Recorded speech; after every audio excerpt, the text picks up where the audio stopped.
Usually when we talk about a medical diagnosis, there is this expectation of absolute precision. Right. It is almost like engineering, Yeah. You fall off a bike, you break your arm, and the x-ray shows that jagged white line on the screen. The doctor just points at it and says, well, there it is. There's the problem. Exactly. It is binary, broken or not broken. You see it, you put a cast on it, and you wait 6 weeks. Yeah. It is incredibly comforting because we like things to be visible. We like our problems to be neatly categorized and physically verifiable. Right. It is clean. But then you step into the world of human destiny or neurodevelopment, psychological trauma, or just the weird, unpredictable trajectory of why some people succeed wildly while others just struggle endlessly. And suddenly that medical x-ray machine is completely useless. Totally useless. We are looking at a diagnostic landscape that is entirely murky. I mean, you cannot put a fractured career or a cycle of bad relationships under an MRI. It is the absolute definition of diagnostic muddy waters. Modern psychology and sociology, well, they do their best to map it out, but they are often just treating the symptoms of a much deeper invisible structure. Right. But what if there was an ancient system that attempts to provide that exact level of high-resolution structural X-ray vision? Yeah. Not just for the physical bones in your body, but for the entire trajectory of your human life. And that is exactly what we are opening up today for you, our listener. Welcome to this deep dive. Actually, this is part 5 of our 6-part series on key astrological yogas, and our mission today is all about what we are calling cosmic turnaround. Yes, the moments where the chart converts apparent weaknesses into exceptional strengths. Exactly. But to understand those turnarounds, we are pulling the files on a meticulously structured, highly analytical system. We are talking about Hindu or Vedic astrology.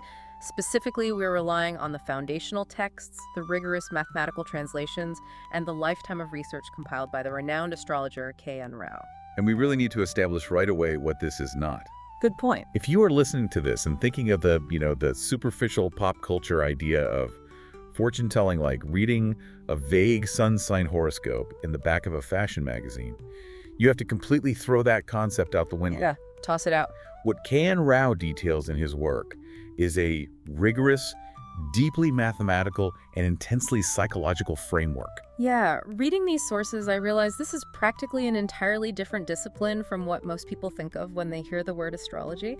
I mean, it is basically the ultimate cosmic algorithm. That is a great way to put it. It is built on thousands of years of observational data, layered with complex astronomical equations. It is not about a psychic looking into a crystal ball, right? It is about calculating probabilities based on a highly specific mathematical blueprint of the sky at the exact second you were born. Precisely.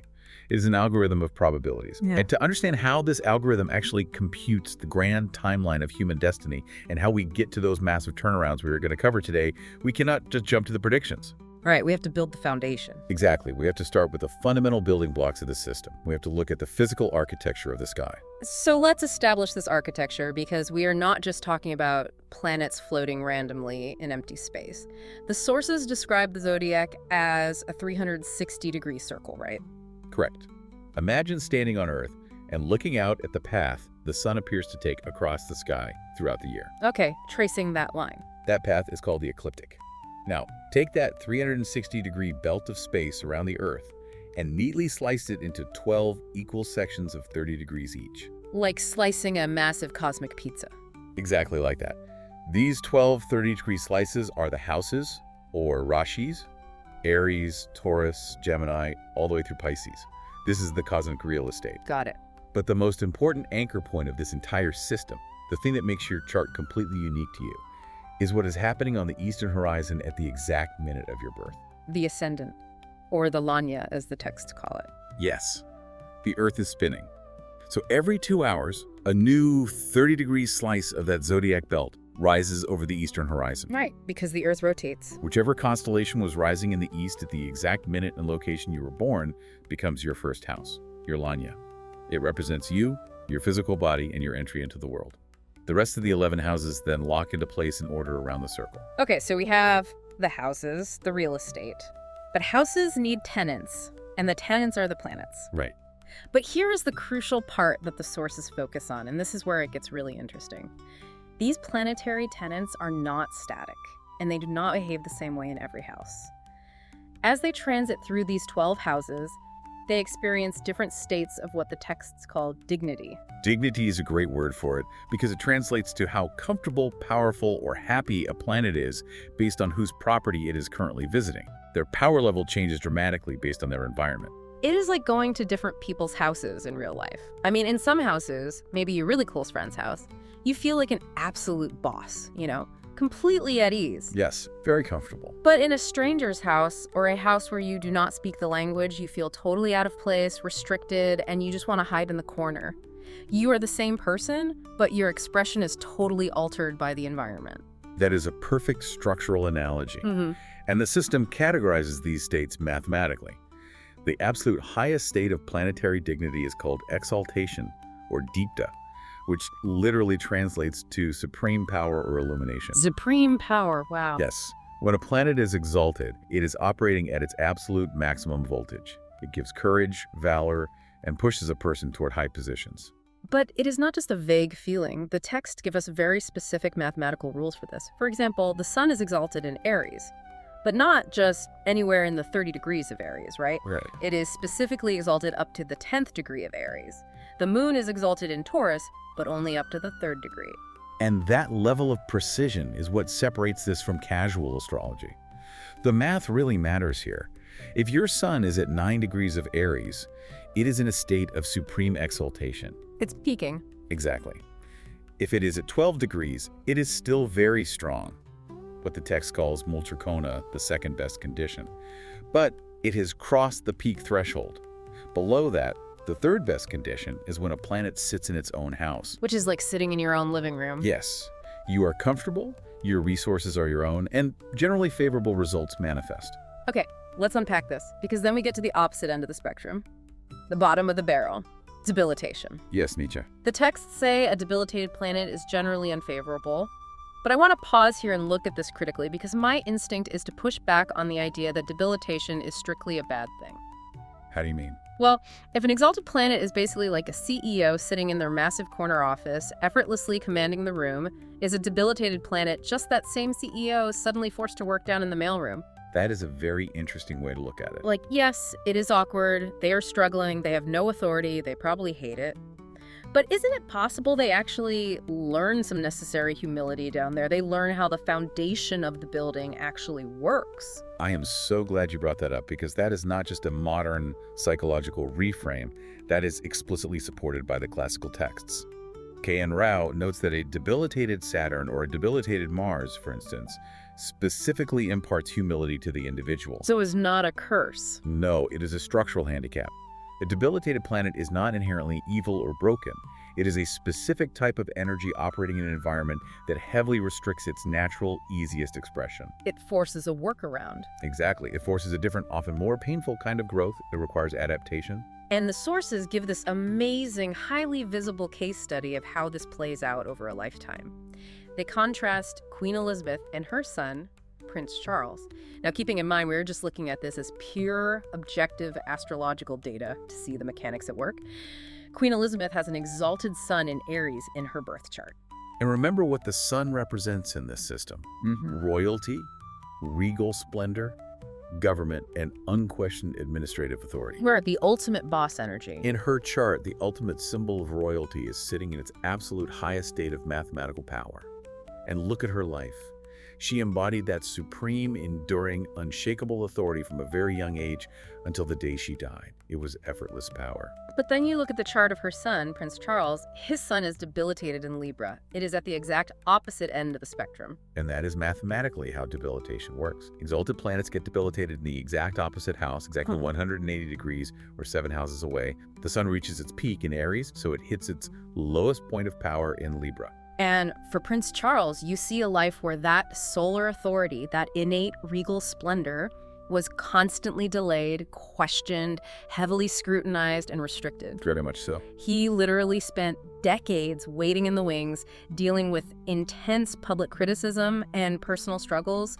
He had to adapt, he had to endure, and he had to learn a very different kind of humility before he ever reached the throne. Yes, it is a textbook, real-world manifestation of the ease of an exalted sun versus the lifelong structural restriction of a debilitated one. It perfectly illustrates that the cosmic real estate dictates the behavior of the planetary tenants. But as we move deeper into the architecture of the sky, we encounter a massive complication. Ah, yes, the chameleons. Exactly. We have established that physical planets have clear rules of real estate. They own houses, they get exalted, they get debilitated. But there are two major players in this cosmic system that do not own any property at all. None. They do not rule any of the 12 houses, and yet they hold immense, deeply psychological, and almost terrifying power over the chart. We are talking about Rahu and Ketu, the shadow planets. I have to admit, reading the sources on these two was wild because they are not even physical objects, are they? No, they are not. Rahu and Ketu are the lunar nodes. Let's define that for the listener because it sounds like sci-fi jargon. What actually is a lunar node? It is a mathematical point in space. We talked about the ecliptic, the apparent path of the sun around the Earth. Well, the moon also has an orbit around the Earth, and the moon's orbit is slightly tilted compared to the sun's path. Okay, so they cross. Yes. A lunar node is the exact mathematical intersection where the moon's orbital path crosses the sun's orbital path. And because it is an intersection of orbits, it is the exact place where eclipses happen. Precisely. When the sun and moon perfectly align at these intersection points, we get a solar or lunar eclipse. The light of the luminaries is swallowed by the shadow. That is wild. That is why in Hindu mythology, Rahu and Ketu are depicted as a demon that was sliced in half. Rahu is the head of the dragon that swallows the sun, and Ketu is the tail. So they represent eclipses, shadows, and the swallowing of light. And because they are not physical rocks in space, they're just mathematical intersection points, they're basically homeless in the zodiac. They own no houses. But that lack of ownership is precisely what makes them so dangerous and so powerful. They are cosmic shapeshifters. The standard rule in Parashari astrology, the system we are discussing, is that Rahu and Ketu act like the lords of the houses they sit in. They are like freelance operatives or undercover spies. They sneak into a house, and because they have no home of their own, they just completely adopt the personality, the resources, and the agenda of whatever organization they have infiltrated. That is exactly how they operate. If they sit in a house of wealth, they amplify the drive for wealth. If they sit in a house of spirituality, they amplify detachment. Furthermore, they take on the nature of any physical planets that aspect them, or the planets they are sitting right next to. But reading the text, it seems like these two nodes cause a massive amount of controversy and bewilderment even among professional astrologers. Because they have no inherent home base, they hide mysteries of a very deep karmic nature. They do, and the text makes a very pointed critique here. K.N. Rao points out that this is exactly why relying on modern, simplistic computer programs to read a chart is a fatal error. I laughed out loud when I read this. The text literally refers to people who rely only on predictive computer software as computiots. It is a harsh term, yes, but the underlying warning is deeply valid. A computer algorithm can read the raw data, like Rahu is in the fourth house, but a computer struggles to synthesize the incredibly nuanced, mysterious, shifting nature of the nodes. Because it's not a simple equation. Right, it requires human intuition, deep research, and synthesis to see how Rahu and Ketu are operating as a unified axis in the chart. Wait, let's unpack that. An axis? Yes, because they are the two intersection points of the orbital planes, Rahu and Ketu are always, mathematically, exactly 180 degrees apart in the sky. Always. If Rahu is in house number 1, Ketu is always in house number 7. They form a permanent axis across every single horoscope. You cannot analyze one without the other. That makes sense. They represent a deep psychological tension between obsession, which is Rahu, the hungry head with no stomach, and detachment, which is Ketu, the spiritual tail with no brain. That sounds incredibly volatile. If I have this invisible axis of obsession and detachment constantly running through my life, is there any kind of safety net? There is a vital exception mentioned in the texts, a kind of cosmic failsafe. If the planet Jupiter aspects Rahu, or Ketu, meaning Jupiter, is in a position to look at or project its energy onto the nodes, it provides a strong protective cover. Why Jupiter specifically? I mean, why not Venus or something? Because in this system, Jupiter is the ultimate beneficent. It is the planet of divine wisdom, higher law, and destiny. Its aspect acts as a moral and protective shield.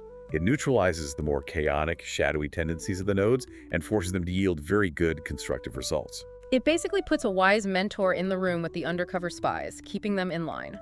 That is a very good way to visualize it. Okay, so we have got the physical planets with their dignity and their real estate, and we have got these shadow nodes acting as shape-shifting spies.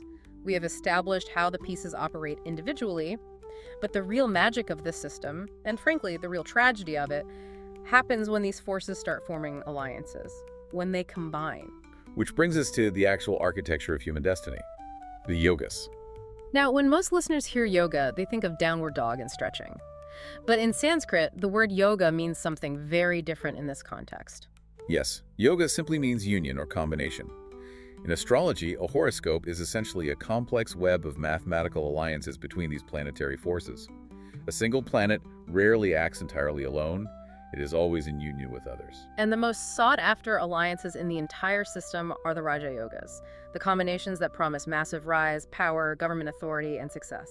To understand how a Raja Yoga is formed, we have to look back at our cosmic real estate. Remember the 12 houses. 4 of those houses, 1, 4, 7, and 10, are called the Kendras, or quadrants. The Kendra. These are considered the pillars of the chart. They are the houses of Vishnu, representing action, protection, and the core framework of a person's life in the material world. Action and protection. Got it. Then we have the Trikonas, or the trines houses 1, 5, and 9. These are the houses of Lakshmi.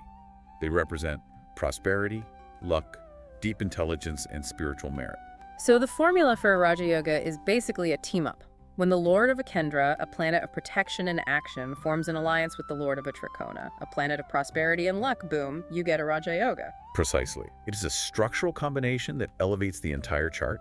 It promises a significant rise in one's work, job, or profession. And the sources detail how these alliances are formed using a principle called PEGI. Posited, aspected, conjuncts. Let's break those down physically so we can really visualize it. Certainly. Posited means the planets are occupying each other's houses. Let's say Mars owns a Kendra and Jupiter owns a Trikona. If Mars goes and sits in Jupiter's house and Jupiter goes and sits in Mars's house, they have traded real estate. They are inextricably linked. They have basically given each other the keys to their apartments. Exactly. Conjunct is even simpler. It means the 2 planets are sitting in the exact same house together. They are roommates. They are forced to blend their energies constantly. And aspected means they're looking at each other. They might be in different houses on opposite sides of the chart, but their planetary gazes are locked onto one another. So if these Kendra and Trikona planets connect through Pak, they build a Raja Yoga. And it's not just about power, right? The texts also detail specific alliances strictly for wealth. Yes, the Dana Yogas, the givers of wealth. The formula shifts slightly, focusing heavily on the 2nd house of accumulated wealth and the 11th house of gains, combining with those lucky Trikona houses. Yeah. For example, if the 9th house is Sagittarius, which is ruled by Jupiter, and Jupiter is conjunct with Venus in a specific favorable house, well, that structural combination promises great enduring wealth. Now, I want to dive into some of the real-world examples the text uses to illustrate these massive heights of power. But before we do, I need to make something crystal clear to you, the listener. The sources we are analyzing use the birth charts of major, highly impactful, and often extremely controversial political figures to demonstrate these mechanics. The text analyzes Jawaharlal Nehru, Indira Gandhi, JFK, and even Adolf Hitler. And we must state explicitly, we are looking at these strictly as astrological case studies, exactly as they are presented in K.N. Rao's textbook. Exactly. We are absolutely not endorsing any political viewpoints, we are not taking sides, and we are not making moral judgments on their policies. We are impartially reporting on the cosmic mechanics, the mathematical yogas at play in their charts that allowed them to achieve massive centralized power, regardless of how history judges their use of that power. That is a crucial disclaimer, because astrology itself is impartial. It looks at the structural mechanics of authority and rise, independent of the moral sphere. For instance, the text points to Jawaharlal Nehru, India's first prime minister, to illustrate supreme planetary support. His chart features a very rare combination called a Malika Yoga. The garland of planets. Yes. In his chart, there is a continuous, unbroken chain of planets occupying consecutive houses, stretching from the Lagna all the way to the 6th house. Think of it like a relay race where the baton is passed perfectly from one house to the next without a single drop. That is quite an image. It is described in classical texts as a rare planetary position for an emperor. It provided an unbroken stream of structural energy, supporting his immense rise and staying power. Then you have another Indian prime minister mentioned in the text, Morarji Desai. His chart is used to show a different kind of power. He had 3 exalted planets, Saturn, Jupiter, and Mars, 3 heavyweights operating at maximum voltage. And the text notes that this specific combination gave him an incredibly rare resilience against extreme political intrigue. Because he had these three absolute pillars of supreme planetary dignity, no matter what his opponents threw at him, the architecture of his chart kept him standing. Okay, so we see how the architecture builds power. But if there are combinations for immense rise in wealth, there inherently must be combinations for absolute ruin. And this revolves around a concept that frankly sounds terrifying in the text, the Dusthanas. The yogas of deprivation, yes. The Dusthanas are the 6th, 8th, and 12th houses in the zodiac. What do they represent? They are the houses of struggle. The 6th house rules disease, debts, and enemies.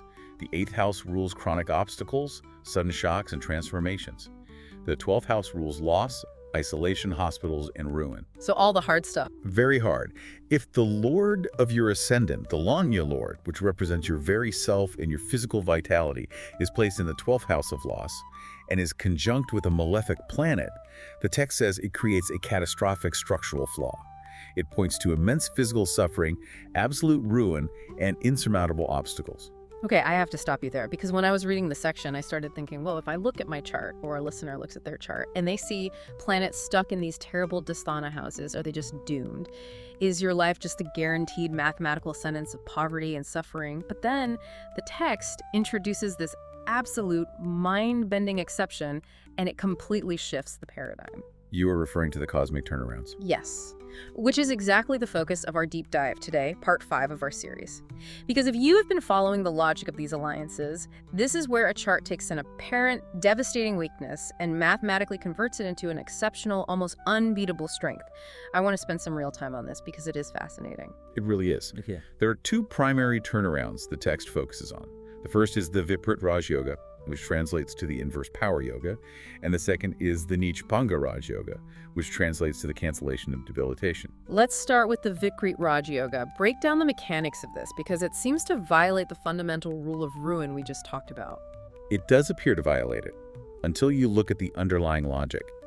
The rule for Vipreet Raj Yoga states that if the lords of the 6th, 8th, or 12th houses, the houses of ruin, sit in other 6th, 8th, or 12th houses, it actually creates a highly powerful Raja Yoga. Wow. Wait, so give me an example. For example, if the lord of your 6th house of enemies is placed in your 8th house of suggy shocks. Yeah, it is like negative energy, neutralizing negative energy. Yeah. Minus times minus equals plus. It reminds me of how a vaccine works. You are literally injecting a virus, a bad thing, a lord of ruin into the body. But because it interacts with the immune system, another intense defensive mechanism, it creates super immunity. It creates power out of disease. That is a brilliant analogy. It is a mathematical cancellation of adversity. Mm-hmm. But we need to be very clear about how this manifests in the real world. A Vipreet Raj Yoga does not mean the person has an easy breezy life. Far from it. Right. It means their massive success arises directly out of crisis. So how does it actually feel to live through it? It manifests as the sudden downfall of your rivals, which clears the path for you. Or inheriting vast assets precisely because a company went bankrupt during a tough economic time, or gaining immense political or corporate power from unexpected, chaotic shifts that wipe out everyone else. That is incredible. The person with this yoga builds their empire on the ashes of crisis. They build immune resistance through extreme exposure to the worst the chart has to offer. A phoenix rising from the ashes. That makes so much sense. Now, what about the second turnaround, the Neech Bhanga Raj Yoga? We talked earlier about debilitated planets, the CEO in the mailroom. But this yoga says that debilitation can be canceled. It can be canceled, or perhaps a better word is elevated. Let's say you have a planet that is debilitated. It is sitting in its absolute weakest sign. Right, stuck in the mailroom. But the architectural rules say that if the lord of that weak sign is situated in a strong Kendra position from your ascendant or your moon, or if the planet that would normally be exalted in that sign is structurally very strong in your chart, then the debilitation is broken. The weakness is canceled. So wait, the CEO is in the mailroom, struggling. But the owner of the mailroom company is best friends with the CEO's mentor. So strings get pulled, and the CEO is suddenly promoted back to the top. Essentially, yes. The structural support surrounding the weakened planet acts as a scaffold, lifting it out of its debilitation and actually turning it into a massive Raja Yoga. So how does the person experience that shift? Does it happen instantly? No, and that is the psychological depth of this system. It usually translates to intense initial struggles. In their early life, they feel that debilitation acutely. They suffer deep self-doubt, failure, or severe obstacles related to what that planet represents. Because they have to do the time in the mailroom. Exactly. But because of the structural cancellation built into the chart, they do not give up. They adapt, they learn the lessons of the mailroom, and eventually they overcome it, achieving absolute mastery, deep humility, and huge, lasting latent life success. The key takeaway for anyone looking at a chart, then, is to never judge a debilitated planet or a Dusthana lord in isolation. If you see a planet in the 8th house and panic, you might be missing the fact that the architecture is actually setting you up for a massive triumph through adversity. Exactly. You must always look for the structural cancellations and reversals. However, the tone of your voice tells me there is a catch. there is a massive catch to everything we have discussed so far. What is it? Having a brilliant Raja Yoga, or a powerful Vipreet Raj Yoga, or an exalted sun in your chart is merely an empty promise. Empty promise. It is dormant potential. It means absolutely nothing unless the cosmic clock actually strikes the right hour during your lifetime. Wow. Okay, this transitions us into what is arguably the most complex and fascinating part of this entire algorithm, the biological clock of destiny. Because you can have the genetic blueprint for absolute greatness, but if the trigger that activates that gene does not get pulled until you are 95 years old, you miss out. You spend your whole life waiting. This is where Hindu astrology deeply distinguishes itself from Western systems with its mathematical precision regarding timing. We are talking about the Vimshatari Dasha system. Explain this, because the sources dedicate a massive amount of space to it. The Vimshatari Dasha is a mathematically calculated 120-year cycle that dictates the exact timing of when the promises in your birth chart will actually manifest. A 120-year cycle. Why 120 years? And is everyone on the same clock? Everyone is on the clock, but everyone's clock starts at a completely different time. The 120 years represents the idealized maximum lifespan of a human being in the ancient Vedic texts. And the starting point of your specific clock is calibrated entirely by the exact degree of the moon in a specific lunar mansion, or nakshatra, at the precise moment you were born. So the moon acts as the calibration tool. Yes. Based on the moon's exact position, your 120-year cycle is divided into major planetary periods called mahadashas. Each of the 9 planets, and that includes Rahu and Ketu, gets a turn ruling a chunk of your life. So they take turns. Yes. Venus gets 20 years, the Sun gets 6 years, Jupiter gets 16 years, and so on. It's like a baton pass of planetary rulers. Exactly. But it gets much more granular. Inside those major mahadashas are sub-periods called antardashas, and inside those are sub-periods called prayantardashas. It acts like a series of concentric gears ticking away inside a massive clock. Yes, that is exactly it. The mahadasha is the hour hand, setting the broad theme. The antardasha is the minute hand, bringing specific events. And the prachantardasha is the second hand, timing the exact month or week something happens. So going back to our Raja Yoga example, let's say you have a massive combination for wealth and power formed by Jupiter and Mars in your chart. The potential is there. But if your Jupiter Mahadasha does not start until you are 80 years old, you might spend your prime working years running the period of a debilitated planet, wondering why you haven't made it big yet. This is exactly what K.N. Rao explicitly notes in his research. He says there are many people who look at these excellent combinations in their horoscopes and angrily tell astrologers that nothing great has ever happened in their lives. And the astrologer just says, well, look at the clock. Right. The answer is always found in the Dasha sequence. The fruitful Dasha simply has not arrived in time. The promise in the horoscope remains unfulfilled during their working years. But wait, when I was reading about how to time these events, I realized it is not just the main birth chart we look at, is it? The text makes a huge deal about something called divisional charts. And this blew my mind regarding the level of detail this system requires. Yes, the Saptavarga, or the divisional charts. This is a critical diagnostic point. The text states unequivocally that predicting solely from the main birth chart is a common flaw and leads to massive errors. The birth chart gives the broad, overarching pattern, but the divisional charts act as a high-powered microscope. I was trying to picture this. It is like looking at a Google map. The main birth chart shows you the whole state. You can see the major highways and mountains, but the divisional charts let you zoom all the way in to see the individual streets and traffic lights.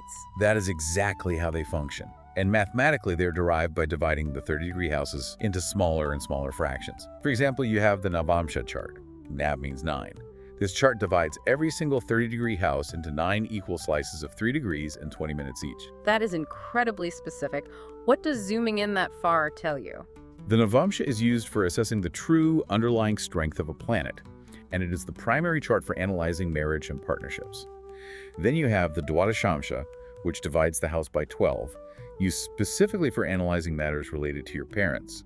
There are charts for career, for siblings, for children. And the system actually assigns specific point values to these charts to weigh their importance, right? Yes, a weighting system to find the ultimate truth of a planet's dignity.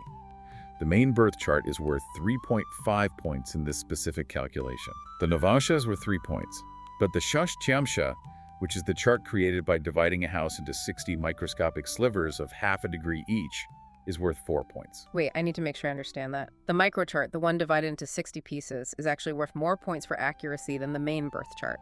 It is, because it provides the ultimate unfiltered fine-tuning. Let's say a planet looks incredibly strong and exalted in your main birth chart. You think it's going to give great results.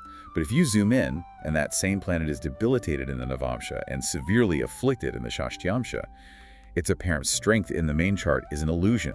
Wow. When the Dasha period of that planet arrives, it will yield deeply mixed or even terrible results, and you would never see it coming if you only looked at the main chart. Okay, this raises a really uncomfortable but necessary question. We have talked about timing success, wealth, and power, but this clock, this 120-year sequence of gears, it also times the bad stuff, doesn't it? It times the suffering. It does, and the classical texts do not shy away from this reality in the slightest. The system details exactly how to mathematically calculate periods of severe sickness, accident, and even the timing of death itself. That sounds intense, and frankly a little fatalistic. How does a chart dictate death? The text introduces the concept of Maraka planets, death-inflicting planets. Who are the Marakas? Structurally, the lords of the 2nd and 7th houses are considered the primary Marakas for any given chart. Why those two houses specifically? Is there a logic to it, or is it just a rule?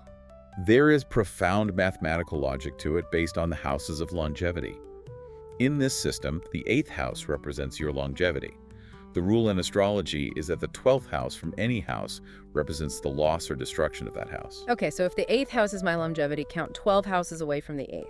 Let's see. 8, 9, 10, 11, 12, 1, 2, 3, 4, 5, 6, 7.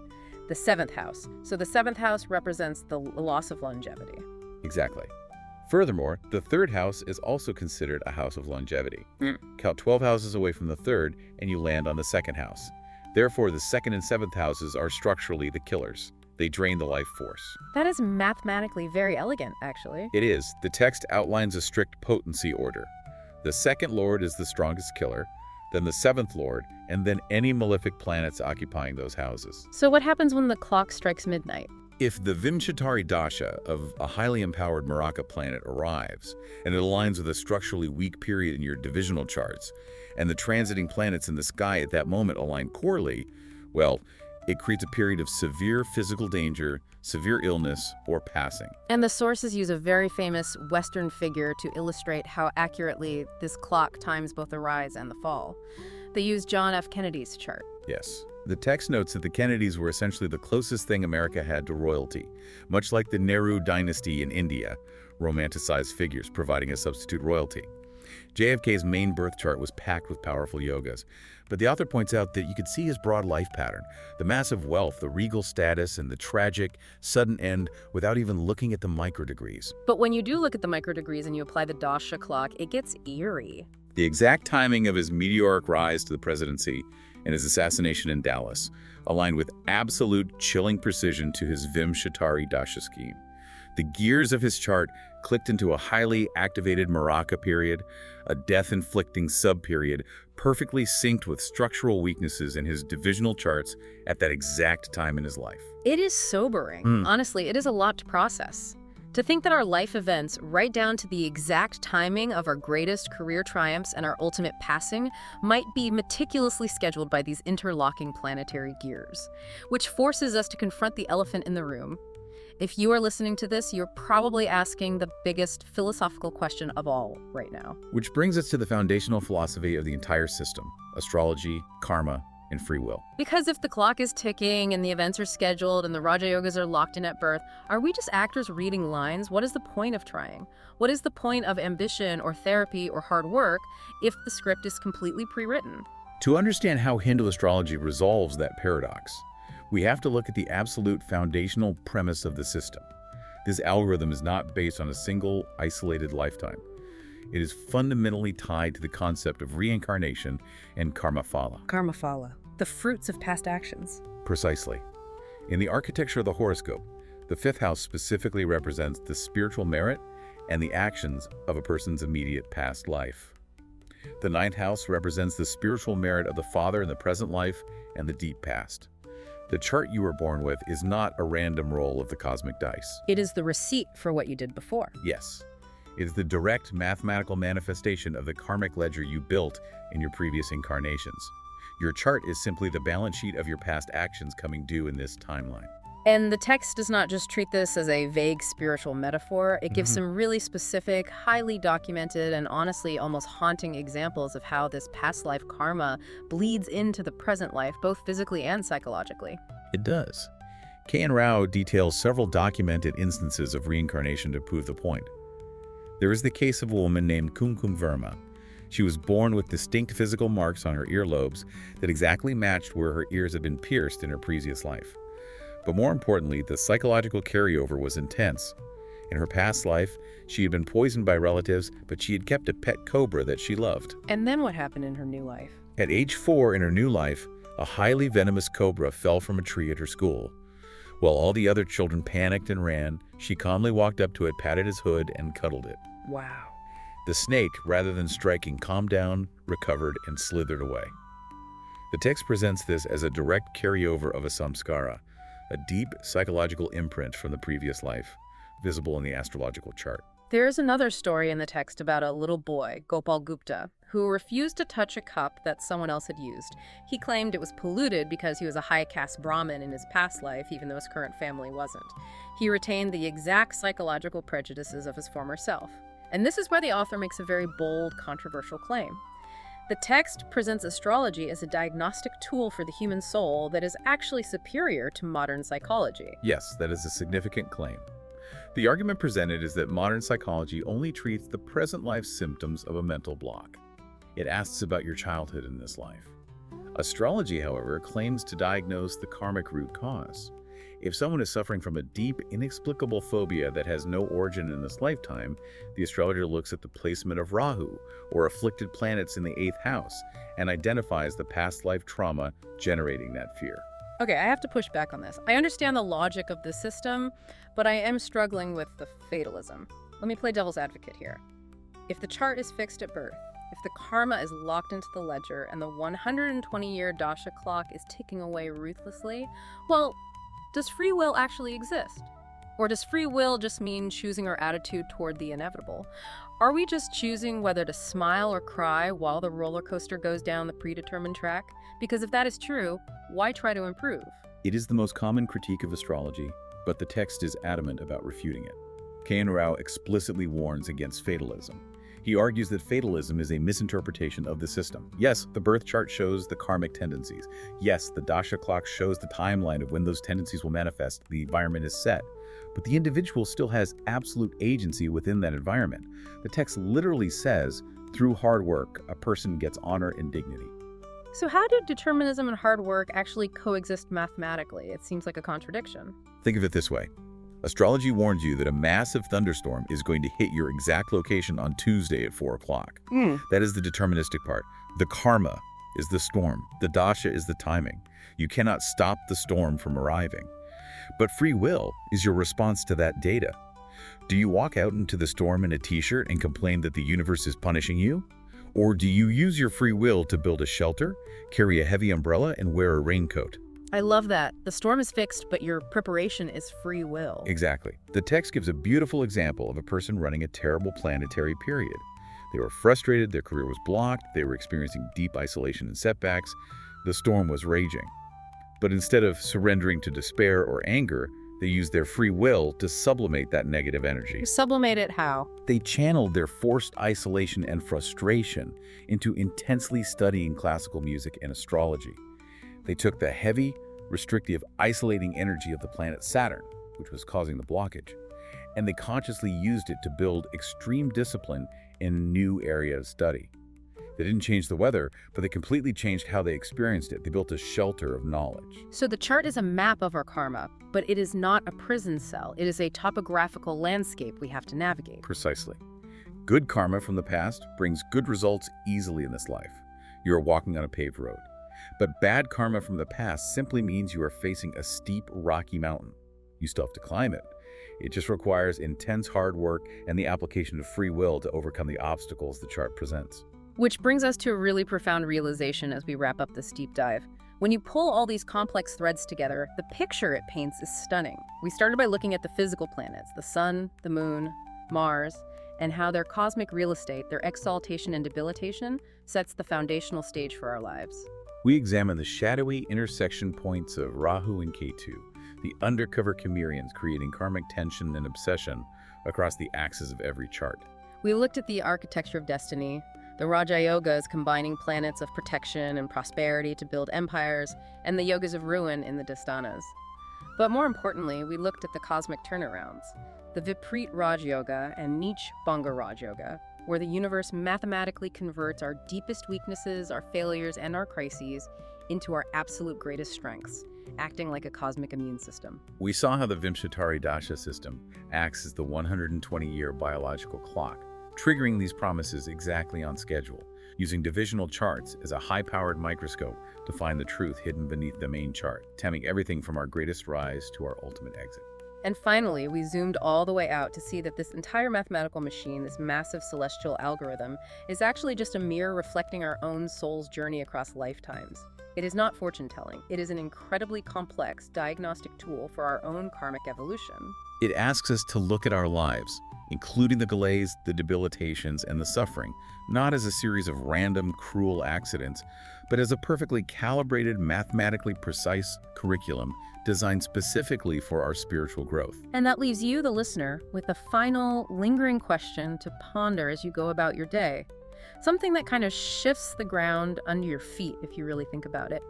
If our current astrological chart, with all its Raja Yogas and debilitated planets and the Maraka periods, is just the receipt for the actions of our past life, well, what does that mean about the choices we are making today? It means we are not just living out a pre-written script. Right now, with every single action, every decision to show humility, every moment of hard work, and every instance of choosing preparation over despair, we are actively writing the mathematical blueprint for our next life. When you look back at that medical x-ray of the broken arm we talked about at the beginning, it only tells you what happened in the past. But this cosmic x-ray, it tells you that the structural bones you are building right now through your choices today will determine the body and the destiny you wear tomorrow. Thank you for joining us on part 5 of our series. Get ready for part 6 next time, the masterclass on the most important yogas in astrology. Keep questioning the world around you, keep looking for the hidden architecture in your own life, and remember, grab your umbrella when the cosmic forecast calls for rain.